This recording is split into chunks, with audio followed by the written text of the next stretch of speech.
नाज़रीन, केपी के हुकूमत ने हेल्थ, एजुकेशन और सेहत कार्ड के लिए अरबों रुपए रखे हैं, मुख्तस किए हैं। अगर हम वफाकी हुकूमत की बात करें तो उसमें ये जो प्रोडक्ट्स हैं ये इंतहाई माइनर रखी गई थी। दूसरी जानिब स्पीकर नेशनल असम्बली और चेयरमैन सेनेट की 600 गुना जो तनख्वाहें बढ़ी हैं उसको लेकर असम्बली में वावेला मचाया गया। स्पीकर नेशनल असम्बली ने कहा जिन्होंने बताई हैं उनको कट कर दें। ये किसने बढ़ाई हैं, क्यों बढ़ाई हैं? नाज़रीन, पाकिस्तान पीपल्स पार्टी बयानात दे रही है आजकल हुकूमत के खिलाफ, पीएमएलएन के खिलाफ। राना सनाउल्लाह साहब ने पीपल्स पार्टी के बारे में भी एक बयान दिया है। असल में पाकिस्तान पीपल्स पार्टी, मुस्लिम लीग नून, ये 25 करोड़ अवाम के साथ क्या कर रही हैं? अलीमा खान ने इमरान खान के बारे में एक बहुत बड़ा इंकशाफ किया है। क्या ये बात सच है या फिर ये भी कोई कहानी है? नाज़रीन, पाकिस्तान की सियासत में क्या होने जा रहा है, क्या हो रहा है और क्या होने वाला है, डिटेल्स शामिल करेंगे हम आज के प्रोग्राम में। मैं हूं जाहिद अब्बास नकवी और आप देख रहे हैं हमारा सोशल मीडिया चैनल। आपसे रिक्वेस्ट है कि हमें सब्सक्राइब करें, फॉलो करें और कमेंट ज़रूर करें। डिटेल्स जानेंगे आज के प्रोग्राम में।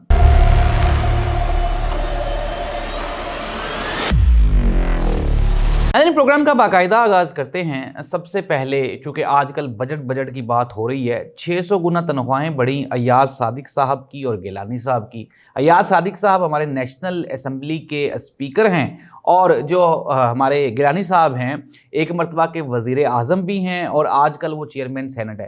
नाज़रीन, अगर हम इन दोनों शख्सियात को देखें तो अल्हम्दुलिल्लाह ये बहुत अमीर कबीर जो दोनों फैमिलीज़ के साथ बिलोंग करते हैं, बड़े ख़ानदानी लोग हैं।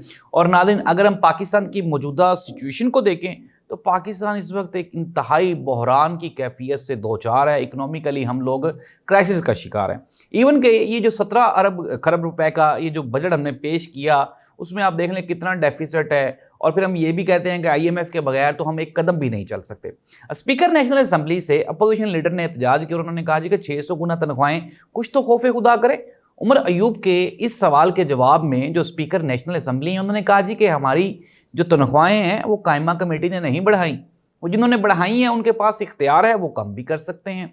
और कहा जा रहा है कि मियां मोहम्मद शहबाज शरीफ साहब ने स्पीकर नेशनल असम्बली और चेयरमैन सेनेट की ये जो 600 गुना तनख्वाहें बढ़ी हैं इसके ऊपर कोई उन्होंने एक्शन भी लिया है। अब मेरा आप ये जो फेस देख के, एक्सप्रेशन देख के हंसी वाला, तो आपको भी हंसी आई होगी कि जाहिर सी बात है इन्होंने ही बढ़ाई हैं और इन्होंने ही एक्शन ले लिया है। सेम वैसे ही जैसे पाकिस्तान पीपल्स पार्टी बजट के ऊपर एहतजाज कर रही है। नदीम अफजल चंद साहब के बयानात आप पढ़ते रहते हैं, सुनते रहते हैं। उन्होंने कहा जी बड़ा जुल्म हो रहा है, हमें भी नहीं पता कि ये क्या हो रहा है। राना सनाउल्लाह साहब ने भी जो बजट का मामला है उसके ऊपर हुकूमत की बेबसी दुनिया को बता दी। उन्होंने कहा जी कि कुछ पॉइंट्स ऐसे हैं, कुछ नुकात ऐसे हैं कि हमें भी नहीं पता कि ये किसने तरतीब दिया। साथ ही साथ राना सनाउल्लाह साहब ने पाकिस्तान पीपल्स पार्टी के मौक़िफ़ को बड़ी खूबसूरती के साथ आवाम के सामने बेनकाब किया। राना सनाउल्लाह साहब फरमाते हैं, वो कहते हैं पाकिस्तान पीपल्स पार्टी के साथ मामला तय हो चुके हैं, ये हुकूमत में थे, हैं और रहेंगे। इनको जो लेकर आया है वही इनको हमारे साथ भी रखेगा। नाज़रीन, अलीमा खान ने ये कहा, उन्होंने कहा कि इमरान खान के ऊपर एक मरतबा दोबारा फिर प्रेशर बढ़ाया जा रहा है और 9 मई की वो जो डिमांड करते हैं वीडियो की उससे मना किया जा रहा है। अभी एक और बयान लें, हफीजुल्लाह न्याज़ी साहब ने ये कहा, उन्होंने कहा कि एस्टेब्लिशमेंट और हुकूमत में अगर कोई दूरी पैदा होना शुरू भी होती है तो इमरान खान कोई ऐसा बयान दाग देते हैं जिसके बाइस वो जो दूरी होती है वो फिर दोबारा कुर्बत में बदल जाती है, क्योंकि जो आपके दुश्मन का जो दोस्त होता है वो आपका भी दुश्मन होता है। सिमिलरली इमरान खान एस्टेब्लिशमेंट और हुकूमत दोनों के लिए ख़तरनाक है और जब भी इमरान खान एक्टिव होता है तो हुकूमत और एस्टेब्लिशमेंट दोनों को ख़तरा महसूस होना शुरू हो जाता है और इसीलिए फिर यही होता है। तो नाज़रीन, अगर हम पाकिस्तान पीपल्स पार्टी की बात करें तो इमरान खान को एक ऑप्शन ये भी दी गई थी कि आप पाकिस्तान पीपल्स पार्टी के करीब आ जाए, लेकिन इमरान खान चूँकि अपने फैसलों में अटल है, नडर है, ठहरा हुआ है, वहाँ पे कायम और दायम है, तो वो कहता है PMLN और पाकिस्तान पीपल्स पार्टी इन दोनों के साथ हाथ मिलाया ही नहीं जा सकता, इसके अलावा किसी के साथ भी बातचीत की जा सकती है। नाज़रीन, खबरें क्या है? खबरें सिंपल हैं। एक तो ये जो ईरान इसराइल जंग हुई इसमें हुकूमत के पास एक कुशन बहुत बढ़ गया। मैंने आपको बताया था कि अमेरिका इस वक्त पाकिस्तान की जो प्रेजेंस है उसको लेकर बड़ा कंसर्न्ड है।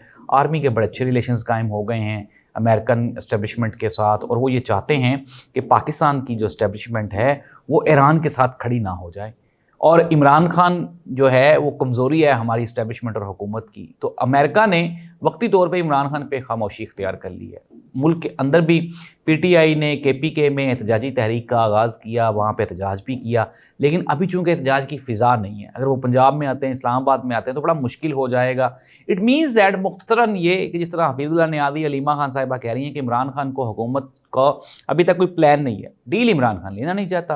اٹ مینز دیٹ کہ وہ میرے دوست احباب، میرے وہ جو ویورز ہیں جو یہ دیکھ رہے ہیں پروگرام، جن کی یہ خواہش ہے، جو یہ پوچھتے ہیں کہ عمران خان کب رہا ہوگا، تو عمران خان ابھی ریسنٹلی کہیں دور دور تک نظر نہیں آ رہا، انٹل انلیس کہ کوئی معجزہ نہ ہو جائے، یا پھر یہ جو موجودہ حکومت اور اسٹیبلشمنٹ ہے ان کی آپس میں کوئی چپکلش نہ ہو جائے۔ اور میاں شہباز شریف صاحب کے ہوتے ہوئے یہ ناممکن ہے، جتنی خوبصورتی کے ساتھ وہ چیزوں کو ٹیکل کر رہے ہیں اسٹیبلشمنٹ کے ساتھ، وہ جو چاہے وہ بجٹ بڑھانے کا معاملہ ہو، تنخواہیں بڑھانے کا معاملہ ہو، امرات کا معاملہ ہو، ایکسٹینشنز کا معاملہ ہو، تو میاں صاحب تو اس کے اوپر کچھ بھی نہیں بولتے۔ جس طرح رانا ثناء اللہ صاحب نے کہہ دیا کہ ہمیں تو یہی نہیں پتا کہ بجٹ کہاں سے بنا اور کیسے بنا۔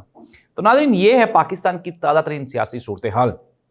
پاکستان پیپلز پارٹی اور پی ایم ایل این یہ بالکل عوام کو بیوقوف بنانے کے لیے نورا کشتی کر رہے ہیں، اس کے علاوہ اس بات میں اور کوئی سچائی نہیں ہے۔ لیکن ناظرین، اب میں آپ کو کچھ فیکٹس بتا رہا ہوں جو حیران کن فیکٹس ہیں۔ فیکٹس یہ ہیں کہ اب آپ کہیں گے کہ یار عمران خان جیل میں رہے گا، پی ٹی آئی ایسے رہے گی، حکومت ایسے رہے گی، لیکن ناظرین سب کچھ اقتدار نہیں ہوتا۔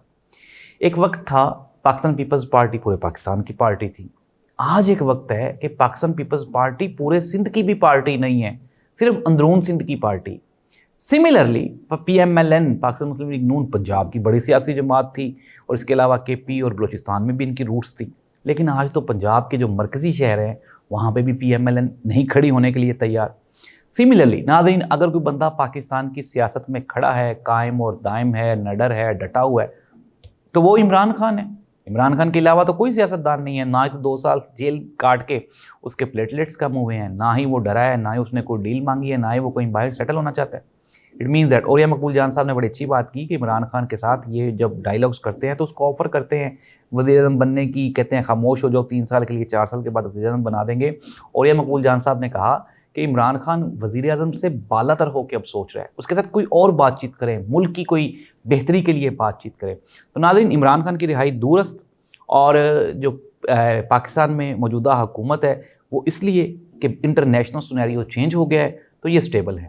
اب ہم بات کر لیتے ہیں جو بجٹ ہے کے پی کے گورنمنٹ کا، انہوں نے جو ہیلتھ اور ایجوکیشن کا بجٹ ہے اس کو بڑھایا، اور 41 ارب روپے انہوں نے سرپلس رکھا اس کے لیے، ہیلتھ کارڈ کے لیے۔ بہت اچھا انیشیٹ ہے، ہونا بھی ایسے ہی چاہیے۔ ناظرین، جب آپ عوامی نمائندے ہیں تو عوام کی فلاح و بہبود کے لیے کام کریں، لیکن چونکہ کچھ لوگ عوامی نمائندے نہیں ہیں تو وہ یہ سمجھتے ہیں کہ عوام کا ہم پہ حق ہی نہیں ہے، تو بجٹ میں وہ دوست صاحب جو حکومت سے سوال کر رہے ہیں، حکومت بھی ان سے سوال پوچھتی ہے کہ آپ نے ہمیں ووٹ نہیں دیا، ہم نے آپ کی خیر خواہی کے لیے بجٹ میں کوئی پروسیس نہیں رکھا، جو ہمیں لائے تھے ان کی بہتری کے لیے ہم نے بجٹ بنایا ہے۔ ناظرین، اس دعا کے ساتھ جو حکومتی نمائندے ہیں، عوامی نمائندے تو نہیں ہیں لیکن حکومتی نمائندے تو ہیں نا، 25 کروڑ عوام ہے، عوام کے اوپر یہ حکومت بھی کر رہے ہیں، تو خدا را ان سے درخواست ہے کہ کچھ عوام کے اوپر رحم کریں، اور یہ جو مہنگائی، بے روزگاری، مفلسی اور تنگ دستی ہے، اس کو دیکھتے ہوئے عوام کے ساتھ کوئی پیار محبت والا رویہ رکھیں۔ پیٹرول آپ مزید مہنگا کرنے جا رہے ہیں۔ ناظرین، اس دعا کے ساتھ کہ پاکستان میں سیاسی یہ جو انسٹیبلٹی ہے یہ ختم ہو جائے، پاکستان میں اکنامیکلی ریفارمز لائی جائیں تاکہ عام پاکستانی کی زندگی بہتر ہو سکے۔ اللہ اس ملک